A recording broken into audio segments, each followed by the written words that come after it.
Want to reuse audio from someone else's Instagram reel?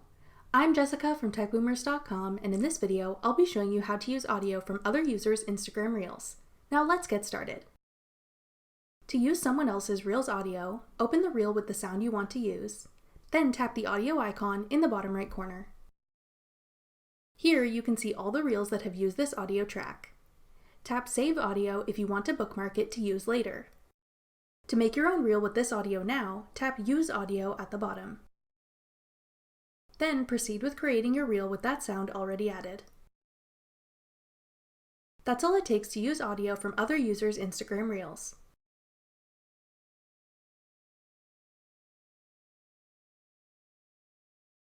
Thanks for watching.